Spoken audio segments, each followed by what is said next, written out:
اعوذ باللہ من الشیطان الرجیم بسم اللہ الرحمن الرحیم۔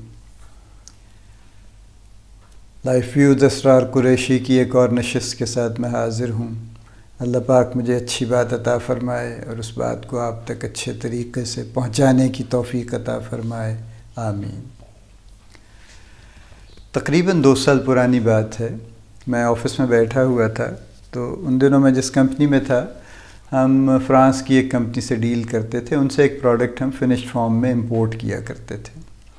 تو ان کے جو ایک کنسرن صاحب تھے جو کسٹمر سروس کہہ لیجئے یا ہمارا اکاؤنٹ دیکھتے تھے، ان سے اکثر گفتگو رہتی تھی، ای میل پہ تو بہت رہتی تھی، فون پہ بھی اکثر ہو جاتی تھی۔ جب بھی کوئی ایسا معاملہ ہوتا تھا جس پہ کوئی جلدی ہوتی تو وہ ظاہر ہے وہ فون کر لیتے تھے یا میں فون کر لیتا تھا، بات چیت چلتی رہتی تھی۔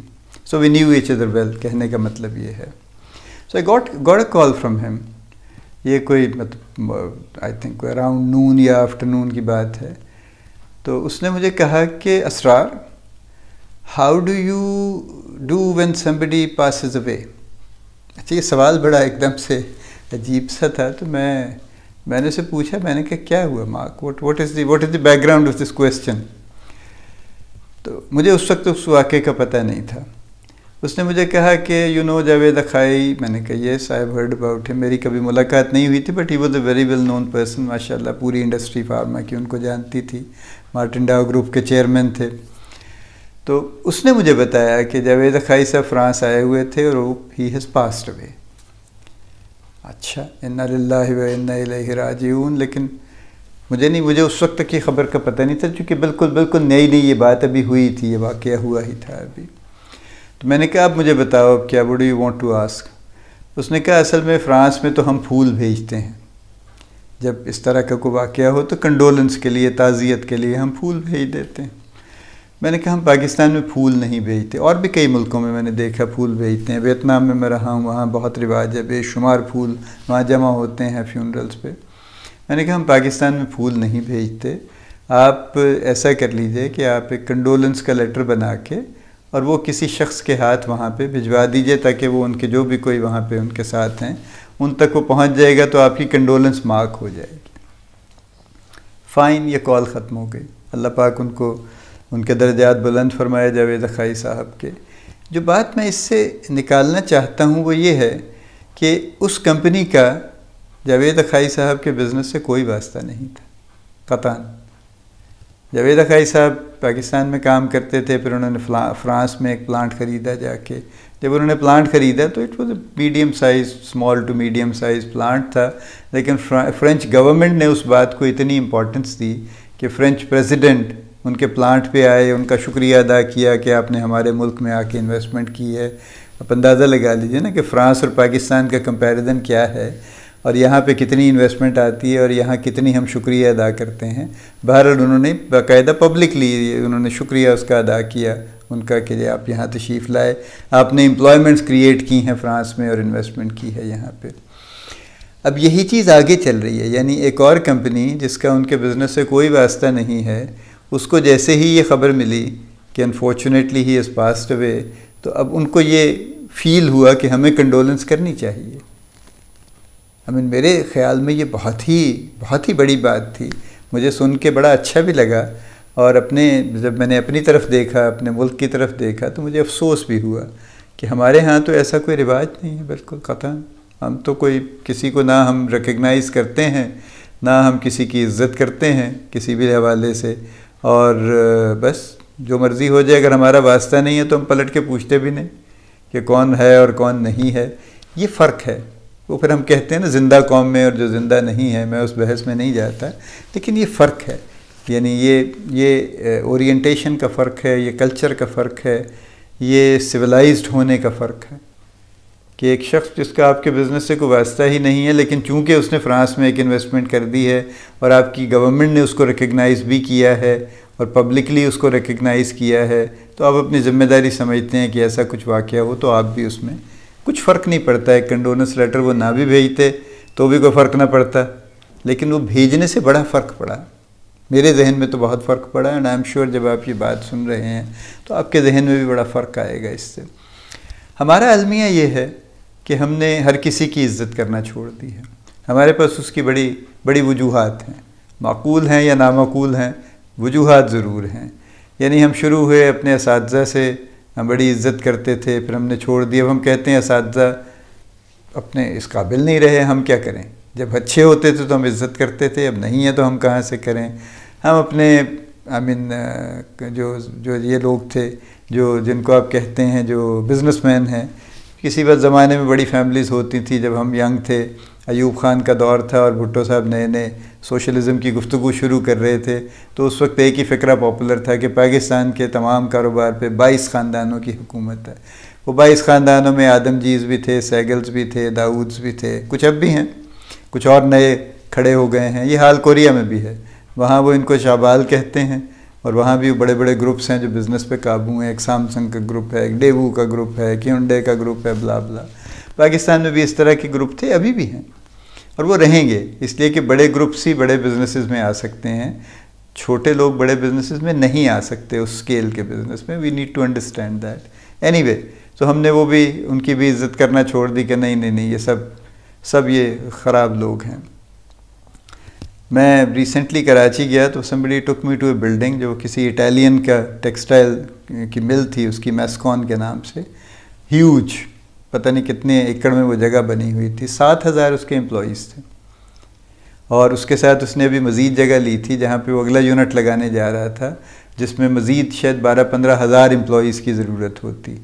اتنی بڑی امپلائمنٹ، اور ایک ہی گوٹ سے جو قریب اس کے کراچی سٹی میں ہی ہے، لیکن جو اس کے قریب جو سبربن ٹائپ کی جگہ ہے کرنگی سے آگے، تو وہاں پہ وہی لوگ اس کے امپلائیز تھے، وہی سب اس سے فیضیاب ہو رہے تھے. جس دن بے نظیر بھٹو صاحبہ کی اسیسینیشن ہوئی، اس دن اس کی کوئی کنسائنمنٹس 2-3 جانی تھی باہر، وہ تیار کھڑے تھے کنٹینرز اس کے، اور وہ کوئی $15 ملین کی کنسائنمنٹس تھیں. چند لوگ، 6-7 لوگ تقریب کار، اسی کے امپلائیز، وہ اس میں داخل ہوئے. انہوں نے اس کو آگ لگائی، انہوں نے اس کے ویئر ہاؤس کو آگ لگائی، اور انہوں نے پورے بزنس کو آگ لگا دی. بلڈنگ کھڑی ہے، بیکار کھڑی ہے، جل گئی ہے، کام بند ہو گیا، اس لیے کہ اس کے بعد کچھ بچا ہی نہیں کام کرنے کے لیے. آپ نے ویئر ہاؤس بھی جلا دیا، آپ نے سامان بھی جلا دیا، اب مشینیں کھڑی ہیں وہ بھی آدھی جل گئیں، چونکہ آگ تو پھر پھیل گئی. جب پھیلی تو وہ کوئی ایک جگہ پہ تو قائم نہیں رہتی. یہ ہمارا ایٹیچیوڈ ہے، یہ وہاں سے شروع ہوا ہے کہ یہ سب ان کو سب ہمیں کسی کی عزت نہیں کرنی. یہ اس دور سے شروع ہوا ہے جب نیشنلائزیشن کا پروگرام شروع ہوا، اور ہم نے یہ لوگوں کو یقین دلا دیا کہ ہر کاروباری آدمی غاصب ہے اور اس نے آپ کے حق پہ ڈاکہ ڈالا ہوا ہے. ہم نے اس کی دوسری سائڈ چھپا لی نا، کہ اس نے کوئی 10-12-20-25-100,000 2 لاکھ 5 لاکھ جابز بھی کریٹ کی ہوئی ہیں. دیکھیں ایکسپلائٹیشن تو ہر لیول پہ چل رہی ہے. آپ گھر میں جو ڈومیسٹک ہیلپ آتی ہے، آپ کیا بڑا اچھا سلوک کرتے ہیں اس کے ساتھ، اتنی ہی ایکسپلائٹیشن ہر گھر میں ہو رہی ہے. اتنی چھوٹی چھوٹی بات پہ ایکسپلائٹیشن ہو رہی ہے اور بڑے بڑے درجے کی ہو رہی ہے. اینی وے، ہم نے عزت کرنا چھوڑ دی. میرے ایک پرانے ٹیچر سے اسکول کے بڑے ہی محترم تھے، زندگی میں کبھی انہوں نے کچھ نہیں کہا. ایک مرتبہ انہوں نے کچھ کہا اپنے بچے کے لیے، اس کی جاب کے لیے. میں نے اسے بلا لیا انٹرویو کے لیے اپنے باس کے پاس. انہوں نے میرے جو سینئر تھے انہوں نے اس کا انٹرویو کیا، اور اس سے انہوں نے پوچھا کہ ہاں بھئی آپ کے فادر کیا کرتے ہیں. اس نے کہا جی میرے فادر ٹیچر تھے ہمیشہ سے اسکول میں. اچھا تو آپ نہیں گئے ٹیچنگ میں، آپ کو کیسا لگتا ہے؟ اس نے کہا جی نہایت بیکار کام ہے، ساری عمر انہوں نے ضائع کر دی، اپنی کسی جگہ نہیں پہنچے، تو میں تو کبھی ٹیچر نہیں بنوں گا. انٹرویو کر کے چلا گیا. انہوں نے مجھے کہا کہ میں اس کو کیسے رکھوں؟ جو شخص اپنے باپ کی عزت کرنے پہ راضی نہیں ہے، اور جو کام اس بیچارے نے ساری عمر کیا ہے، جس کی وجہ سے اس کی بڑی عزت ہے، یہ اس عزت کو ریکگنائز کرنے کو تیار نہیں ہے، تو میں اسے کیسے جاب پہ رکھ لوں؟ And I agreed with him. میں نے معذرت کر لی بڑے افسوس کے ساتھ، اور لیکن وہ نہیں ہو سکا اس کا. تو ہم نے عزت کرنا چھوڑ دی ہے. اور ہمارے جتنے بھی ہمارے درجے تھے نا، ہمارے اساتذہ تھے، بزرگ تھے، علماء تھے، ان کو ہم نے سب کو فارغ کر دیا ہے. اب ہمارے پاس اس کے بدلے میں کچھ اور لوگ آ گئے ہیں. جب ویکیوم ہوتا ہے تو کچھ نہ کچھ تو آ ہی جاتا ہے. پھر اب دیکھ لیجئے جو رنگ برنگے لوگ ہمیں نظر آتے ہیں، کچھ شور مچانے والے ہیں، کچھ گالیاں دینے والے ہیں، کچھ وظیفے بتانے والے ہیں، کچھ ڈرانے والے ہیں، کچھ دھمکانے والے ہیں، کچھ رکشوں کے پیچھے پوسٹر لگانے والے ہیں، کوئی عجیب قسم کے پروگرام چل رہے ہیں. تو یہ ہو رہا ہے. ہمیں اب اللہ پہ تو ہم زبانی ہمارا کچھ یقین ہے، ویسے تو نہیں رہا کوئی خاص، ہمیں خود پہ بھی کوئی خاص یقین نہیں رہا، اب ہمیں کسی تعویذ پہ، کسی استخارے پہ، کسی عامل پہ، ایک اسلامی ملک میں جگہ جگہ بابا عامل بنگالی نجومی اور ہندو اور فلاں اور بنگالی علم اور کالا جادو کے بڑے بڑے جہاں پہ پوسٹر لگے ہوں اور دیواروں پہ اشتہار لگے ہوں، تو وہاں پہ پھر اس ملک کی انتظامیہ کو تو میرے خیال میں شرم سے ڈوبی مرنا چاہیے نا، کہ اگر ہم اس بات کو پروموٹ کر رہے ہیں اور اس بات کو ہونے کی اجازت دے رہے ہیں تو پھر اس کے بعد ہم کیا نہیں کر لیں گے۔ بہرحال کہنے کا میرا مطلب یہ ہے، یہ بات بڑی سخت ہے ساری کی ساری، لیکن یہ فیکٹ ہے چونکہ، اور اس کو میں اپنے بزنس سے بھی ریلیٹ کرنا چاہتا ہوں کہ ہم نے بنیادی طور پہ ہم میں سے ہر شخص نے عزت کا لفظ اپنے دل سے نکال دیا ہے، اور ہم نے یہ طے کر لیا ہے کہ کوئی معزز نہیں ہے اور کوئی قابل عزت نہیں ہے، اور چونکہ یہ طے ہے تو وہ جو مرضی کر لے اس کی عزت نہیں کی جا سکتی۔ یہ ہمارا ایک اوور آل جنرل ایٹیچیوڈ ہے۔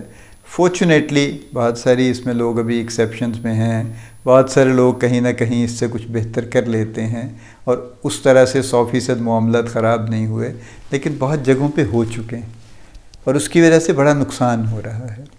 بزنس میں نقصان یہ ہے کہ جب لوگ جاب پہ آتے ہیں تو وہ اول تو صحیح رویے کے ساتھ نہیں آتے، یعنی ایک طرف ان امپلائمنٹ ہے شدید، اور دوسری طرف جب کوئی کام کرنے آتا ہے تو وہ اول تو آتا بڑی مشکل سے ہے، یعنی وہ پہلے ہی شرطیں باندھتا رہتا ہے کہ نہیں یوں نہیں ہوگا، فلاں نہیں ہوگا، یہ تو جگہ بڑی دور ہے، میں کیسے آؤں گا، میں یوں نہیں کر سکوں گا، وہ پہلے تو شرطیں باندھ لیتا ہے۔ پھر اگر آ جائے تو آنے کے بعد بھی وہ کوئی گریٹفل نہیں ہوتا، شکر گزار نہیں ہوتا اللہ کا، ہمارا کمپنی کا نہیں چاہیے، وہ اللہ کا شکر نہیں ادا کرتا کہ اسے ایک روزگار مل گیا ہے، اب اچھے طریقے سے اس کو کرے، پھر اس میں اس کی پھر کوئی نہ کوئی شکوے شکایتیں، اب یہ نہیں ہوا، فلاں نہیں ہوا، یہ چلتی رہتی ہیں پھر اس کی، اور بجائے کام پہ فوکس کرنے کے وہ شکووں پہ فوکس کرتا رہتا ہے، یا کسی اور ناجائز ایکٹیویٹی میں اپنے آپ کو ڈال لیتا ہے، فالتو وقت ضائع کرنے والے کام میں، کوئی آپس میں گروپ میں کسی میں شامل ہو گئے، کوئی ادھر ادھر کے کام کر لیے، کوئی اگر دفتر میں خواتین کام کرتی ہیں تو ان کے پیچھے ہو لیے، کوئی اور اس طرح کے پروگرام چلا لیے۔ یہ ہمیں بزنس میں نقصان دے رہا ہے، آفس میں کام میں نقصان دے رہا ہے، بہت سارا ٹیلنٹ ہمارا ضائع ہو رہا ہے چونکہ وہ اس بیک گراؤنڈ سے آ رہے ہیں، اور یہ کیسز میں کیا کہوں کتنی تعداد میں دیکھتا ہوں کہ جہاں پہ یہی ایشو ہے۔ جیسے میں نے کہا نا، یہ آئرنی ہے کہ بے شمار ان امپلائمنٹ ہے ہمارے ملک میں، لیکن لوگ جاب کرنے کے لیے آتے ہیں تو اول تو آتے نہیں ہیں، ٹھیک حالات میں نہیں آتے ہیں، آ جائیں تو ٹھیک کام نہیں کرتے ہیں، اور کہیں نہ کہیں یہ معاملہ ٹھیک نہیں چل رہا۔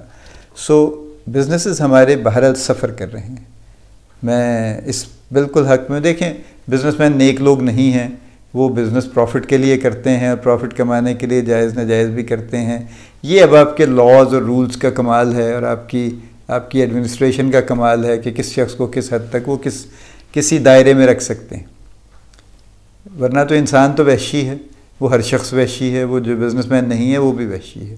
دیکھیں اگر دفتر میں کام کرنے والوں کی اکاؤنٹیبلٹی زیرو ہو تو وہ بھی کام نہیں کریں گے، تو اگر ایک بزنس جو کر رہا ہے اگر اس کی اکاؤنٹیبلٹی زیرو ہے کہ وہ جو مرضی کر لے اپنے پروفٹ کے لیے، تو وہ جو مرضی کر لے گا، اور لوگ کر رہے ہیں۔ تو اس لیے میں ان کی سائیڈ نہیں لے رہا ہوں، میں ان کو فیور نہیں کر رہا ہوں، میں صرف یہ کہہ رہا ہوں کہ ہم نے چونکہ بنیادی طور پر اپنا نظام ڈسٹرب کر لیا ہے، ہم کسی ہائرارکی اور کسی عزت میں یقین اب نہیں رکھتے، اور کسی کنٹرول میں اور کسی لاء میں اور رول میں یقین نہیں رکھتے، جس وجہ سے ہم بہت سارے مسائل کا شکار ہیں، جابس میں، بزنسز میں، گھروں میں، معاشرے میں، ہر جگہ پہ۔ اللہ پاک ہماری اصلاح کی ہمیں توفیق عطا فرمائے، اور اللہ پاک ہمیں توفیق عطا فرمائے کہ ہم اپنے آپ کو بہتر سے بہتر کر سکیں۔ آمین۔